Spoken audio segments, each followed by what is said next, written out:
성경 잠언 30장 같이 공부하시겠습니다.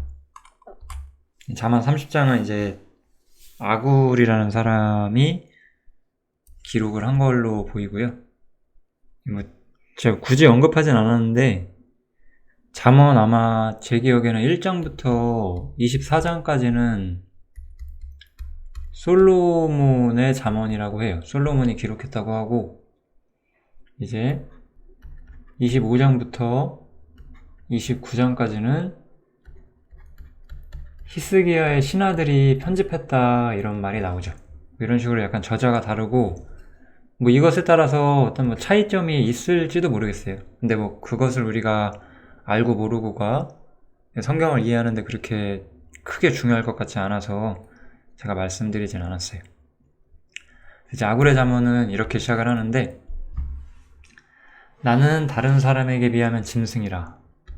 이거는 이 사람이 구원이 아니라든지 짐승같이 악한 사람이라든지 그런 뜻은 아닌 것 같고, 이 사람은 겸손한 사람이었던 것 같아요.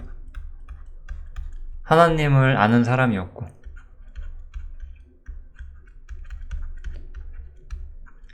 그렇지만 여기 하는 말을 보면 또 거룩하신, 여기서부터 보시면요, 거룩하신 자를 아는 지식이 없거니와 하늘에 올라갔다가 내려온 자가 누구인지, 바람을 그 장 중에 모은 자가 누구인지, 물을 옷에 싼 자가 누구인지, 땅의 모든 끝을 정한 자가 누구인지, 그 이름이 무엇인지, 그 아들의 이름이 무엇인지 너는 아느냐, 이렇게 묻고 있어요. 이건 이 사람이 하나님을 모른다는 뜻은 아닌 것 같아요. 하나님을 아는 사람인 건 분명한데, 자신이 사람으로서 하나님을 아는 데 있어서 어떤 한계가 분명히 있었다, 이것을 말하고자 하는 것 같아요. 하나님을 알긴 하지만 하나님에 대해서 굉장히 많은 걸 알고 있는 사람은 아니라고 스스로 말을 하는 거죠. 우리가 인간으로서 이렇게 생각하는 거는 당연한 거일 수 있어요. 내가 하나님의 복음을 알았고 그분의 말씀을 알았지만 그렇다고 내가 하나님의 모든 것을 아는 건 아니잖아요. 그런 사람으로서 자신의 어떤 겸손한 한계를 이야기를 좀 하고 있는 것 같아요. 그래서 이 사람은, 이 말에서 우리가 알 수 있는 이 아굴이라는 사람은 어쨌든 성도다. 그리고 이제 좀 엄밀히 말하면 구약 성도라는 것을 조금 기억을 해두시면 좋을 것 같아요. 이렇게 우리가 잠언에 대한 사람들이 이렇게 잠언에 대해서 써놓은 거 보면 약간 아굴을 본받자 이런 얘기를 많이 하거든요. 일반적인 관점에서요. 그런데 저는 이 아굴은 되게 훌륭한 사람이고 우리가 신앙적으로 본받아야 될 게 많긴 하지만, 그래도 어떤 구약 성도로서의 이 한계점은 분명히 있어 보이거든요.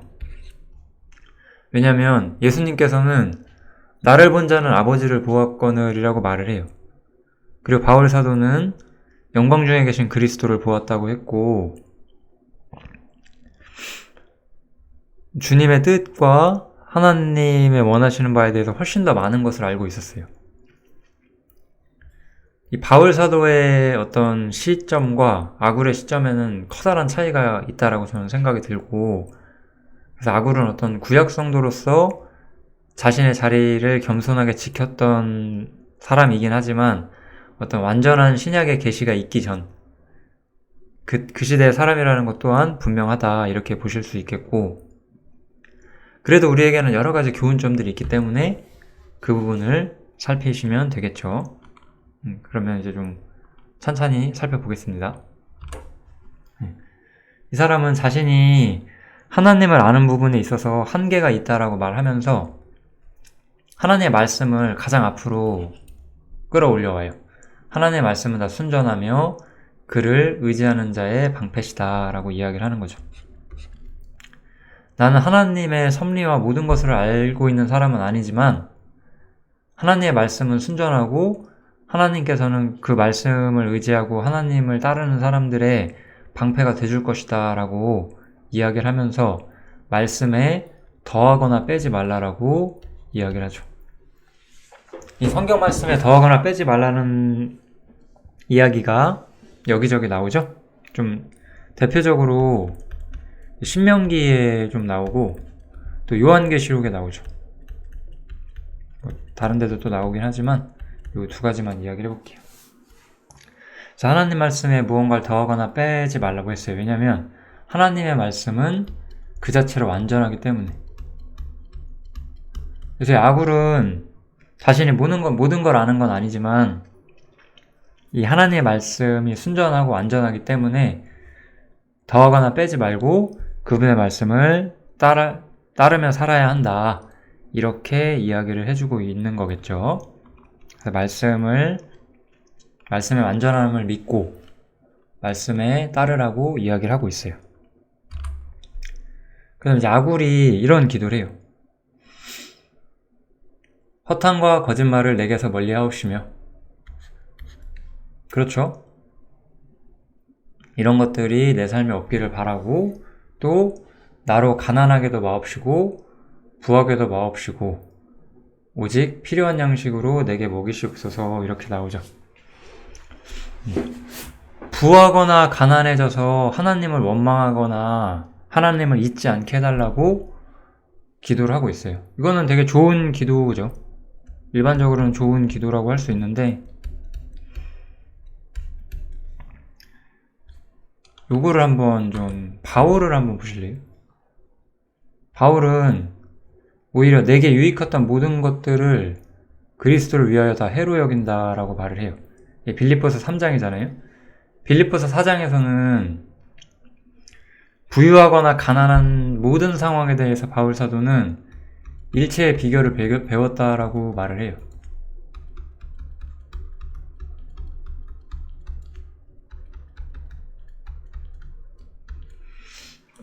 이 바울의 간증과 이 아굴의 기도는 분명히 차이가 있어요.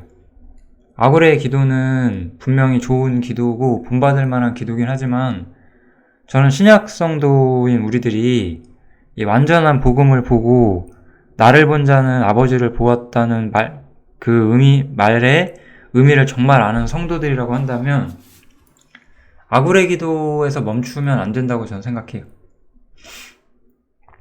아굴의 기도는 어떤 우리의 안전함을 중심으로 기도를 하고 있어요. 우리 개인의 안전함을 기도를 하고 있고 바울 사도는 우리의 안전함 이상을 기도해요. 바울 사도는 주님의 영광을 기도하죠. 물론 디모데 전서나 디모데후서 같은 데 보면 우리의 안전함을 기도해야 한다고도 이야기를 해요. 그러니까 우리는 아굴의 기도를 해도 되고 그것도 우리 삶에 필요할 수 있지만 그것 이상의 것들이 우리 신약 성도들에게 있을 수 있다는 거, 그것을 잊지 않으시면 좋을 것 같아요. 우리의 신앙을 이 아굴의 기도에서 멈추는 것은 저는 완전한 데 나아가는 길이 아니라고 생각해요. 분명 이것은 나름대로의 겸손함과 나름대로 하나님을 의지하고 있는 사람으로서 하나님을 경외하고 하나님께 범죄치 않기 위해서 기도하고 있긴 하지만 그럼에도 불구하고 이 사람의 기도는 우리 교회가 알고 있는 주님의 기도, 바울 사도의 기도보다는 그 어떤 범위가 좁지 않은가 저는 그렇게 생각을 해요. 우리는 아굴보다 바울을 닮아야 하는 게 저는 항상 맞다고 생각하거든요. 그래서 이 아굴의 기도는 내용 자체는 쉬워서 제가 길게 설명할 건 없는데 이 아굴의 기도가 전부는 아니라는 것도 우리가 알면 좀 좋을 것 같습니다.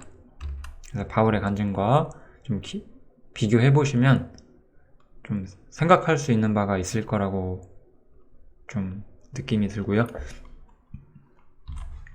그 다음에 이제 그 이후로 여러 가지 교훈들이 나와요. 첫 번째가 이제 참소하지 말라고 이야기를 하죠. 참소한다는 것은 어떤 사람이 잘못했는데 그 사람의 상전한테 그것을 일러 바치는 것을 참소라고 하죠. 그래서 어떤 종이 잘못을 했어요. 예를 들어서 뭔가 마음에 안 드는 게 있어요. 그러면은 그것을 이 사람의 상전에게 가서 말하지 말라는 거예요.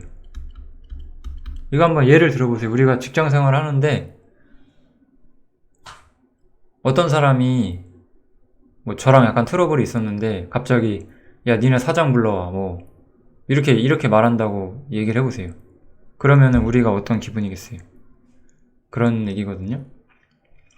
이것은 굉장히 다툼과 싸움을 불러오는 거예요. 이것은 이 싸움을 불러오는 행위예요.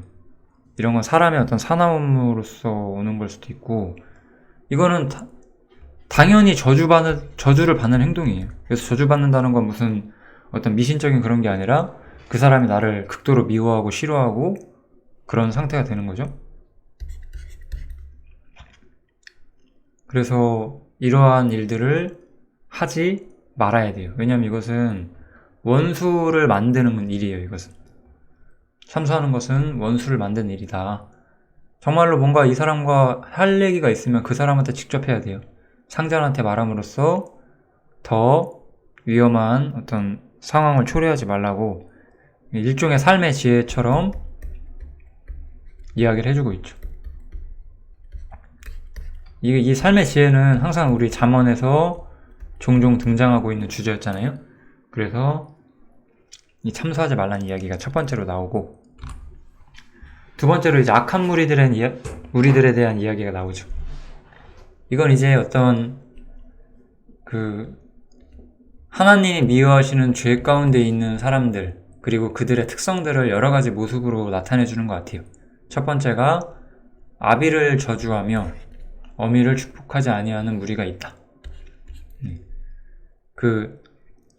항상 불효는 성경에서 가장 커다란 죄 중 하나로 나오고, 왜냐면 불효는 자신의 근본을 버리는 거거든요. 사람이 하나님을 잊고 사는 것은 그래서 자신의 근본을 버리는 죄고, 불효라는 것은 그런 것과 매우 밀접한 관련이 있기 때문에 다른 어떤 죄보다도 성경에서도 가장 앞에 기록이 돼 있어요. 십계명 중에서도 첫 번째부터 네 번째까지 하나님 자신에 대한 계명을 끝나고 나면 살인죄, 간음죄보다도 앞에 다섯 번째 계명으로 이 부모를 공경하라는 이야기가 나와 있죠. 그래서 불효는 자신의 근본을 잊는 죄이기 때문에 첫 번째로 나오고 있고, 그 다음에 스스로 깨끗한 자로 여기면서 오히려 더러운 것을 씻지 아니하는 무리가 있다라고 이야기를 하죠. 이건 어떤 교만이라고 해야 될까요? 약간 깨끗하다고 착각하는 것 같아요. 이러한 무리가 있다는 말일 수 있겠고요. 그리고 그 눈꺼풀이 높이 들린 무리가 있느니라. 여기까지 하고, 그 다음에 또 여기가 2번, 그 다음에 눈이 심히 높으며 눈꺼풀이 높이 들린 무리가 있다. 이게 3번. 그래서 불효, 그 다음에 약간 2번은 부패나 부정이라고 할게요.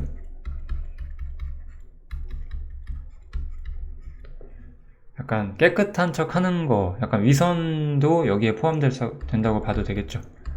어떤 죄가 가진 어떤 특성들을 말을 하는 거예요. 세 번째는 교만이겠죠. 딱 봐도 누구나 다 이걸 교만을 말하는 거라고 생각할 수 있겠죠. 그 다음에 네 번째부터는 앞니는 장검 같고 어금니는 군도 같아서 가난한 자를 땅에서 삼키며 궁핍한 자를 사람 중에서 삼키는 무리가 있다. 여기에 4번. 이 네 번째는 포악이라고 할게요. 강포 이런 것들이겠죠. 그래서 이거는 이 세상에 있는 악한 무리들, 세상을 악하게 만들고 세상을 패역하게 하는 어떤 모습들이 나오고 있어요. 첫 번째가 불효, 그 다음에 위선과 부정부패, 그 다음에 교만해지는 거, 그 다음에 가난한 자들을 삼키는 거. 이런 모든 것들을 우리가 인생에서 보잖아요. 사실 우리는 언제나 세상은 먹고 살기 힘든 구조로 돼 있는데 저는 이렇게 성경을 보면서 세상을 보면 항상 이 네 번째 거를 좀 생각하게 돼요. 두 번째 거랑도 관련이 있을 것 같은데, 그 강포함, 가난한 자를 돕지 않는 거. 부유한 자들은 자신의 부유함을 더욱더 채우면서 가난한 자들을 돕지 않는 거. 이런 것들은 세상 자체를 악하게 만드는 어떤 모습이 되겠죠. 어쨌든 뭐 이런 악한 세대들이 세상에 있다라고 이야기를 하면서 이런 것들을 주의하라고 악으로 말하고 있는 거겠죠. 그 다음에 욕심에 대한 교훈이 조금 나와요. 거머리에게는 두 딸이 있어 다고다고 한다. 이거는 달라고 이야기하는 거예요. 그래서 족한 줄을 알지 못하고 족하다 하지 아니하는 것 선언이 있다라고 말하면서 뭔가 끊임없는 욕심에 대한 이야기들을 하고 있어요. 뭐 여기에 나오는 음부나 아이 베지 못하는 태, 물로 채울 수 없는 땅, 족하다 하지 아니하는 불. 뭐 이것이 뭔지 우리가 뭐 설명하는 것보다는 이런 것들을 보고서 아, 사람의 욕심이 저렇게 끝이 없구나. 이거를 아굴이 느꼈다고 말하는 거예요. 그래서 이 사람의 욕심에 대한 교훈을 이야기를 해주고 있어요. 주님을 믿는 사람들은 항상 만족할 줄 알아야 돼요.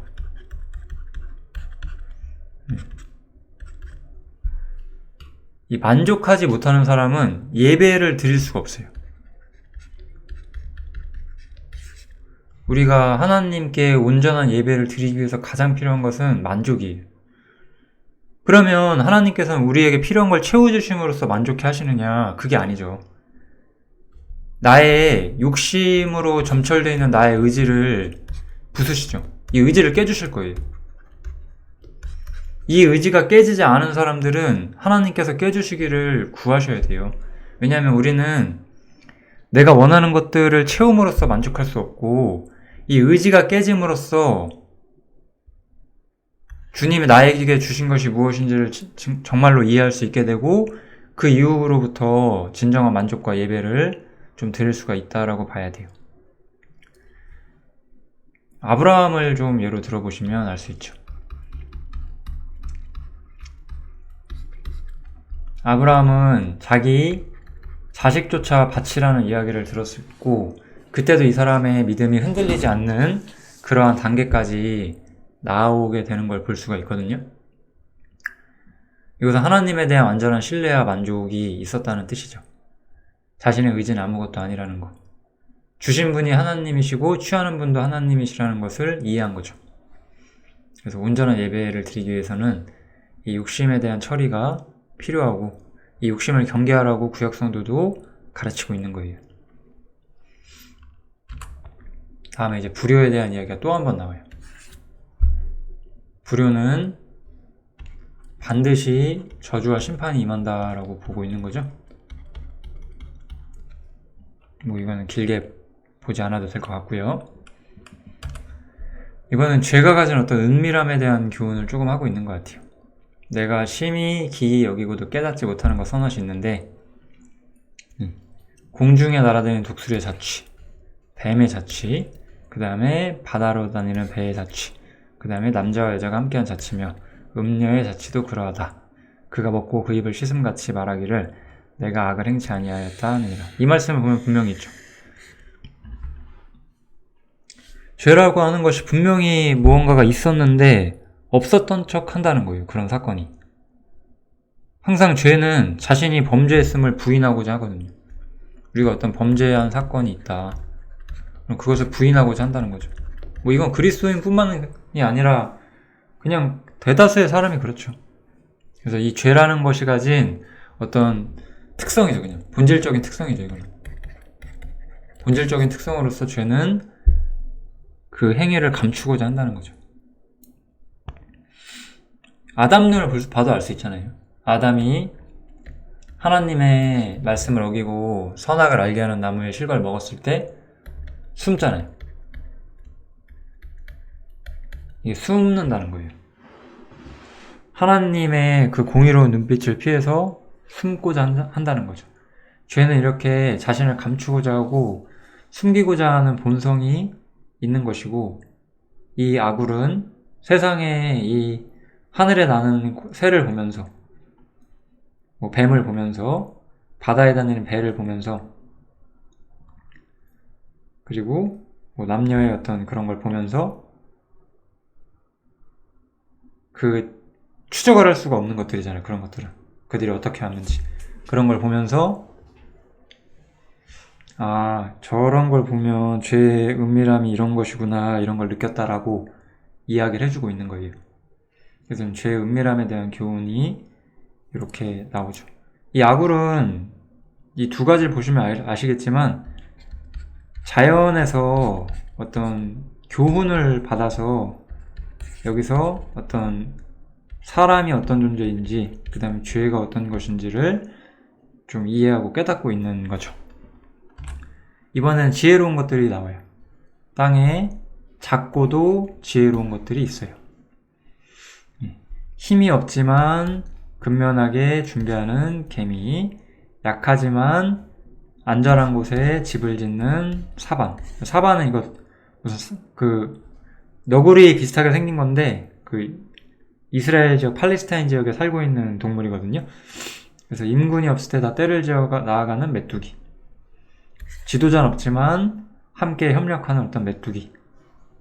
그 다음에 손에 잡힐만 하여도 왕궁에 있는 도마뱀이다. 아무튼 이 네 동물들은 지혜롭게 근면하고 어떤 협력하고 또 안전한 자리에 이렇게 세 가지를 말하는 것 같아요.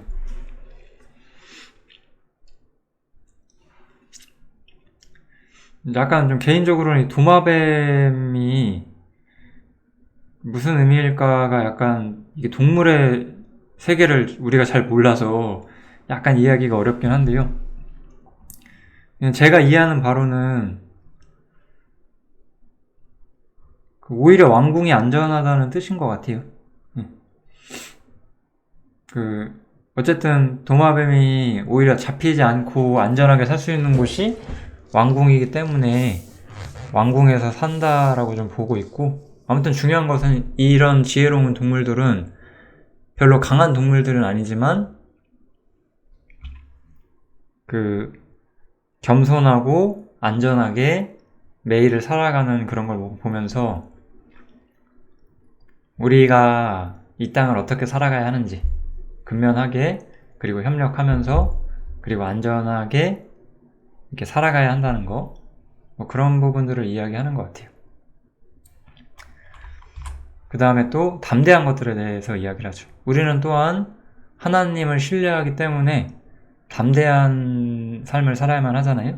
그래서 좀 담대한 모습들이 있는 동물들을 보면서 저런 게 담대한 것이구나 이렇게 생각을 하고 그런 것들을 본받아야 되겠다 이런 뉘앙스로 이야기를 해주고 싶어 하는 거예요. 지금 아굴이 잘 걸으며 위풍 있게 다니는 거 선엇이 있나니 뭐 사자, 사냥개, 수염소, 왕 뭐 이런 것들을 보면서 우리에게는 그런 담대함도 필요하다는 것을 말하고 있다 이렇게 보시면 될 것 같아요.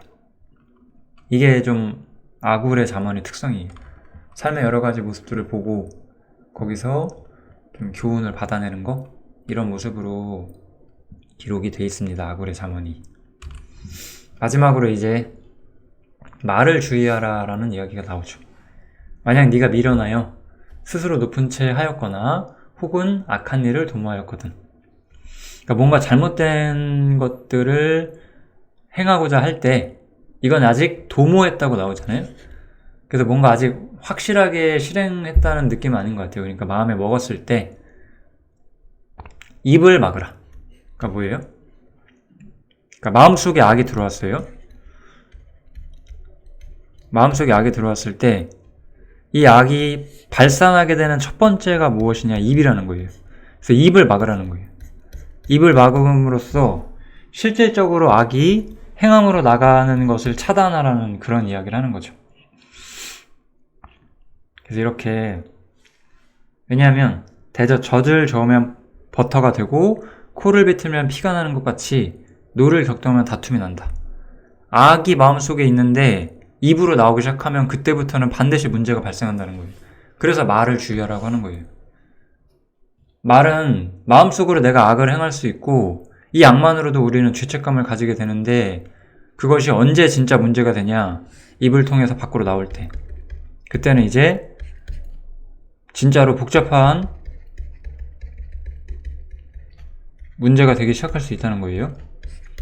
이것을 우리가 말을 주의해야 된다는 것을 이야기를 하면서 잠언 30장이 마치게 됩니다. 아굴의 잠언은 굉장히 좀 독특하고 재미있는 성경 중 하나예요. 아마 많이들 읽어보셨을 것 같고 아굴의 잠언에서도 필요한 것들을 배워가시면 좋겠습니다. 잠언 30장 여기서 마치겠습니다.